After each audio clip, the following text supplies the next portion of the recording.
ನನಗಿವತ್ತು ಬಹಳ ಹೆಮ್ಮೆ ಇದೆ. ಸಂವಿಧಾನದ ಮೂಲ ಪ್ರತಿಯಲ್ಲಿ ರಾಮಾಯಣದ ಉಲ್ಲೇಖ ಇದೆ. ಮೂಲ ಪ್ರತಿಯ ಮೊದಲ ಪುಟದಲ್ಲಿ ರಾಮ, ಸೀತೆ, ಲಕ್ಷ್ಮಣನ ಫೋಟೋವನ್ನು, ಭಾವಚಿತ್ರವನ್ನು ಹಾಕಿ ಮೂಲ ಪ್ರತಿಯ ಸಂವಿಧಾನವನ್ನು ರಚನೆ ಮಾಡಿದರು ಡಾಕ್ಟರ್ BR ಅಂಬೇಡ್ಕರ್ ಅವರು. ಮೂಲಭೂತ ಹಕ್ಕನ್ನು ವಿವರಿಸುವಾಗ ರಾಮ, ಸೀತೆ, ಲಕ್ಷ್ಮಣರ ಭಾವಚಿತ್ರವನ್ನು ಇಟ್ಟು ರಾಮನೇ ಜನರ ಹಕ್ಕನ್ನು ರಕ್ಷಿಸುವ ರಕ್ಷಕ ಎನ್ನುವ ಮಾತನ್ನು ಡಾಕ್ಟರ್ BR ಅಂಬೇಡ್ಕರ್ ಅವರು ಹೇಳಿದ್ದಾರೆ. ಬಹಳ ಸ್ಪಷ್ಟವಾಗಿ ರಾಮರಾಜ್ಯ ಮತ್ತು ರಾಮ ಈ ದೇಶಕ್ಕೆ ಪೂರಕ ಎನ್ನುವಂಥದ್ದನ್ನು ಅಂಬೇಡ್ಕರ್ ಅವರು ಸಂವಿಧಾನದ ರಚನೆಯ ಸಂದರ್ಭದಲ್ಲಿ ಹೇಳಿದರು.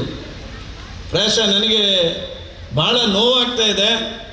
ಈ ದೇಶದಲ್ಲಿ ಸುಮಾರು 65 ವರ್ಷಗಳ ಕಾಲ ಆಡಳಿತ ಮಾಡಿರ್ತಕ್ಕಂಥ ಕಾಂಗ್ರೆಸ್ ರಾಮನ ಪ್ರತಿಷ್ಠೆಯ ಸಂದರ್ಭದಲ್ಲಿ ಬಹಿಷ್ಕಾರ ಮಾಡಿ ನಮಗೆ ಗಾಂಧೀಜಿಯವರ ರಾಮ, ನಿಮ್ಮ ರಾಮ ಬೇಡ ಅಂತ ಹೇಳುವಂಥ ಮಾತನ್ನು ಹೇಳಿದರು. ಇವತ್ತು ಗಣರಾಜ್ಯೋತ್ಸವದ ವೇದಿಕೆಯಲ್ಲಿ ನಾನು ಕಾಂಗ್ರೆಸ್ನವರಿಗೆ ಹೇಳಲಿಕ್ಕೆ ಬಯಸ್ತೇನೆ, ವಾಲ್ಮೀಕಿ ನಂಬಿರುವ ರಾಮ ಹುಟ್ಟಿದ್ದು ಅಯೋಧ್ಯೆಯಲ್ಲಿ, ಗಾಂಧೀಜಿ ಹೇಳಿದ ರಾಮ ಹುಟ್ಟಿದ್ದು ಅಯೋಧ್ಯೆಯಲ್ಲಿ, ಹಿಂದೂ ಸಮಾಜ ನಂಬಿಕೊಂಡು ಬಂದಿರತಕ್ಕಂಥ ಮರ್ಯಾದ್ಯ ಪುರುಷೋತ್ತಮ ರಾಮ ಹುಟ್ಟಿದ್ದು ಅಯೋಧ್ಯೆಯಲ್ಲಿ, ಈ ದೇಶದ ಅನೇಕ ಸಾಧು ಸಂತರು ನಂಬಿರತಕ್ಕಂಥ ರಾಮ ಹುಟ್ಟಿರುವುದು ಅಯೋಧ್ಯೆಯಲ್ಲಿಯೇ. ಆದರೆ ಕಾಂಗ್ರೆಸ್ ನಾಯಕರನ್ನು ಹೊರತುಪಡಿಸಿ ಕಾಂಗ್ರೆಸ್ನ ಕಾರ್ಯಕರ್ತರು ಮನೆಯಲ್ಲಿ ಪೂಜಿಸ್ತಕ್ಕಂಥ ರಾಮ ಹುಟ್ಟಿದ್ದು ಅಯೋಧ್ಯೆಯಲ್ಲಿಯೇ. ಆ ಮೂಲಕ ಇವತ್ತು ನರೇಂದ್ರ ಮೋದಿಯವರು ಉದ್ಘಾಟನೆ ಮಾಡಿರ್ತಕ್ಕಂಥ, ಪ್ರತಿಷ್ಠೆ ಮಾಡಿರ್ತಕ್ಕಂಥ ರಾಮನನ್ನು ಎಲ್ಲಿ ಪ್ರತಿಷ್ಠೆ ಮಾಡಿದ್ದು ಅಂತ ಹೇಳಿದರೆ ಅಯೋಧ್ಯೆಯಲ್ಲಿಯೇ ಪ್ರತಿಷ್ಠೆ ಮಾಡಿರೋದು. ಆದರೆ ಕಾಂಗ್ರೆಸ್ನವರು ಅಂಬೇಡ್ಕರ್ ಅವರ ಆಶಯಕ್ಕೆ ವಿರೋಧವಾಗಿ ಇವತ್ತು ಈ ದೇಶದಲ್ಲಿ ನಡೆದುಕೊಳ್ಳುವ ಮೂಲಕ ಸಂವಿಧಾನ ವಿರೋಧಿ ಪಾರ್ಟಿ ದೇಶದಲ್ಲಿದ್ದರೆ ಅದು ಕಾಂಗ್ರೆಸ್ ಎನ್ನುವಂಥದ್ದನ್ನು ನಾನು ಈ ಸಂದರ್ಭದಲ್ಲಿ ಹೇಳಲಿಕ್ಕೆ ನಾನು ಬಹಳ ಖೇದದಿಂದ ಹೇಳಲಿಕ್ಕೆ ನಾನು ಇಷ್ಟಪಡ್ತಾ ಇದ್ದೇನೆ.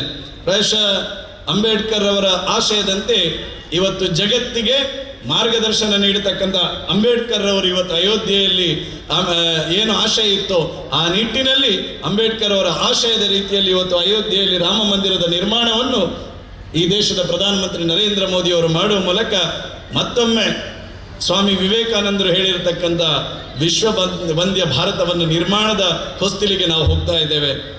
ನಾವೊಂದು ಯೋಚನೆ ಮಾಡಬೇಕು. ಈ ದೇಶದ ಪ್ರಧಾನಮಂತ್ರಿ ನಮ್ಮ ದೇಶದ ಲಕ್ಷದ್ವೀಪದಲ್ಲಿ ಹೋಗಿ ಒಂದು ಫೋಟೋವನ್ನು ಹಾಕಿದರೆ ಮಾರಿಷಸ್ನಂತ ಒಂದು ದೇಶವೇ ಮುಳುಗಿ ಹೋಗ್ತಕ್ಕಂಥ ಸ್ಥಿತಿ ನಿರ್ಮಾಣ ಆಗ್ತದೆ.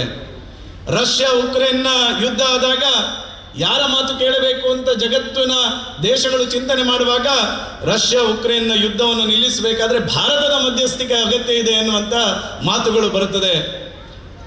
ಇಸ್ರೇಲ್ ಮತ್ತು ಹಮಾಸ್ನ ನಡುವೆ ಯುದ್ಧ ಆದಂತಹ ಸಂದರ್ಭದಲ್ಲಿ ಇಸ್ರೇಲ್ ಭಾರತದ ಮಾರ್ಗದರ್ಶನವನ್ನು ಪಡೆಯುತ್ತದೆ.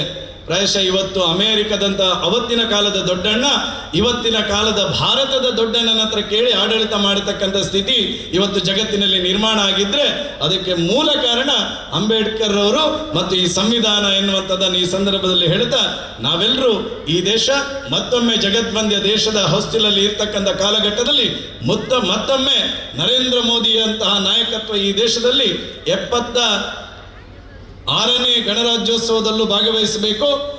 ಆ ಮೂಲಕ ಈ ದೇಶ ಮತ್ತೊಮ್ಮೆ ಜಗದ್ವಂದ್ಯ ದೇಶ ಆಗುವ ನಿಟ್ಟಿನಲ್ಲಿ ನಮ್ಮೆಲ್ಲರ ಕೆಲಸ ಕಾರ್ಯಗಳು ಇರಲಿ ಎನ್ನುವಂಥ ಮಾತನ್ನು ಈ ಸಂದರ್ಭದಲ್ಲಿ ಹೇಳ್ತಾ, ಪ್ರಾಯಶಃ ಇವತ್ತು ಬಹಳ ನೋವಿನಿಂದ ಈ ಕ್ಷೇತ್ರದ ಶಾಸಕನಾಗಿ ಹೇಳ್ತಾ ಇದ್ದೇನೆ.